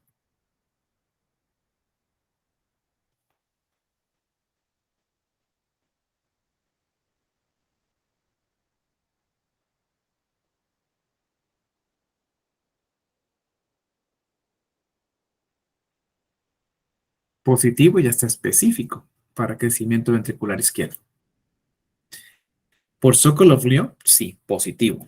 Vámonos al eléctrico. Eléctrico dice S en V3 y R en AVL. Ok. S en V3 y R en AVL. S en V3 tenemos 5, tenemos 9, es decir, 0,9 milivoltios. Lo voy a aclarar aquí para que no nos perdamos. Milivoltios. Entonces, S en V3 y R en AVL. AVL 5, 10, 15, 18, 20. Es decir, 2,0 milivoltios. Esto es igual a 2,9 milivoltios. En los hombres debe de ser mayor de 2,8. Positivo también. 2,9 milivoltios.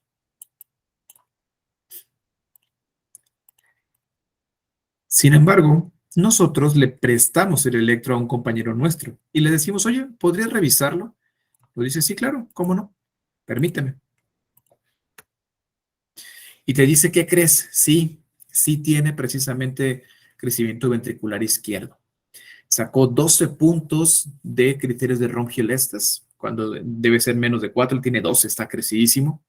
Sacó 41, ustedes le dieron 43, está bien, pero la masa del ventrículo izquierdo, pues vamos a ver, 0,026 multiplicado por 2,9 sumado al resultado de 1,25 por este señor pesa 80 kilos. Desde aquí les digo que es 1,25 por 80 es igual a 100, más 34,4. Vamos a ver. Paréntesis 0,026 multiplicado por 2,9, cerramos paréntesis, más abrimos paréntesis 1,25 multiplicado por 80, cerramos paréntesis, más 34,4. Este paciente tiene una masa del ventrículo izquierdo aproximadamente de 134,4 gramos sobre metro cuadrado.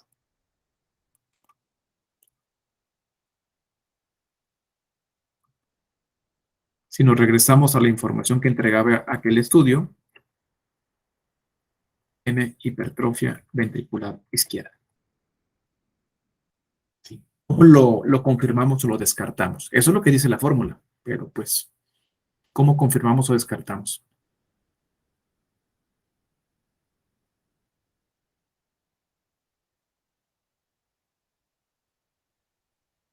Ecocardiograma, radiografías, USG, perfecto, eso.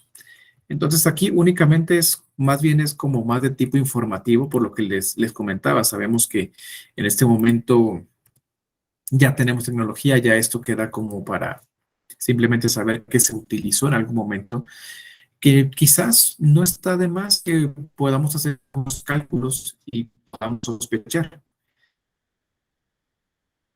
Por ejemplo, nos dio 126. Si nos da 126, pues bueno, ya uno dice, pues no debe tenerlo, o sea, no, pero sí tengo alteración acá eléctrica. Entonces, ¿por qué me da menos? Y si hay alteración eléctrica, porque entonces significa que no está hipertrófico, está dilatado. Y por eso la comprobación por USG, solamente por eso. Ok. Richard, me encantaría que pudiéramos ver bloqueos de rama, derecha, izquierda, AVs, pero por respeto al tiempo que tienen todos, son casi las 9 de la noche. Quedaría pendiente quizás para otro día. Sí, me parece perfecto. Creo que es una buena opción dejarlo para el siguiente día. De todas formas, vaya, creo que le sacamos bastante provecho en esta ocasión a toda la parte del eje eléctrico, de calcular la frecuencia y por supuesto lo que estamos hablando ya acerca de crecimientos auriculares y ventriculares. Entonces, pues me parece perfecto y podemos agendar otra fecha para continuar con los bloqueos de rama sin mayor inconveniente. Vale, Richard, muchísimas gracias. Hasta este punto, algún aporte que tengan en los 2 minutos que nos restan, aportes, comentarios, con todo gusto. Ese es un espacio pues que es totalmente de ustedes.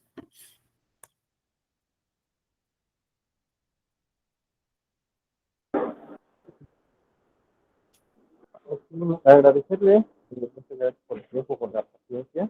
Realmente, como dice, a veces lo hemos visto en algunas otras presentaciones, pero al ser un tema tan largo y a la espera,